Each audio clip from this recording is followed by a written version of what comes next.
Cela fait bien longtemps que La Réunion n'avait pas connu la menace d'un cyclone tropical intense. Dans ce contexte, Saint-Denis s'est engagé à assurer la sécurité des Dionysiens.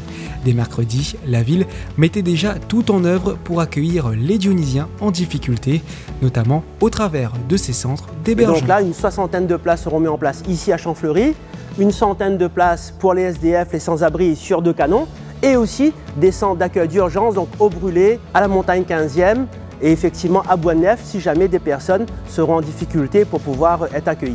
Pouvoir faire en sorte que les administrés qui sont en danger puissent aussi avoir de quoi donc dormir, être en sécurité, se restaurer. Concrètement, donc, au niveau de la restauration scolaire, on a mis donc un dispositif avec la mise à disposition de denrées, de matériel de chauffe, de maintien en température, et bien sûr les victuailles, eau et alimentation en prévention donc justement du passage en alerte rouge. On a une équipe de production sur l'élémentaire central qui est composée de 4 personnes et on se retrouve aussi avec des équipes de 4 personnes aussi pour la distribution des repas et le nettoyage du site. Super fière des équipes de la ville de Saint-Denis, elles sont motivées, elles ont envie, donc ce soir elles seront opérationnelles jusqu'à demain matin pour servir les sinistrés de ce soir. Et pour être encore plus près de ceux qui en ont besoin, Saint-Denis n'a pas hésité d'aller sur le terrain. Fortement accompagné par Citalis, une maraude était organisée pour aller à la rencontre des plus fragiles.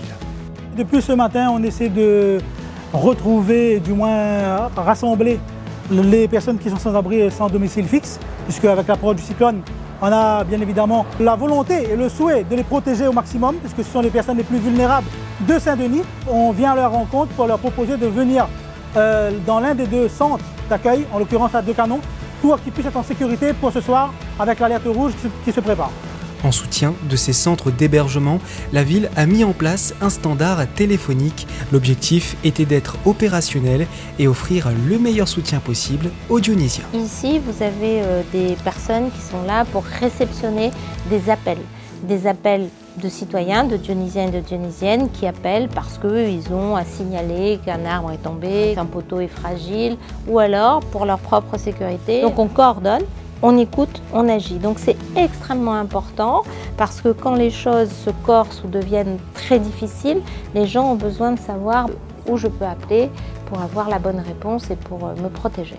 Derrière ces mobilisations se trouvent des agents engagés et volontaires, des hommes et des femmes qui n'ont pas hésité à prendre de leur temps pour se former. Et par ces gens-là à utiliser le matériel radio numérique de la ville de Saint-Denis. En gros, cette radio, il permet de communiquer avec tout le monde d'un seul coup. S'il y a besoin d'appeler des urgences, s'il y a besoin d'appeler des gens, c'est possible. Je pense que c'est important au niveau en termes de communication entre tous les agents. Je pense utiliser les compétences d'assistance sociale le maximum possible, dans la mesure du possible en tout cas, pour pouvoir aider les gens tout simplement, pour pouvoir les orienter. J'ai déjà eu une petite expérience dans le passé sur un centre d'hébergement, notamment récemment avec l'incendie de Montgaillard, et donc je suis très content de me rendre utile pour ma ville et pour les Dionysiens. Saint-Denis tient à remercier tous ses agents et bénévoles. La ville, fidèle à ses valeurs, s'engage à assurer la protection des Dionysiens.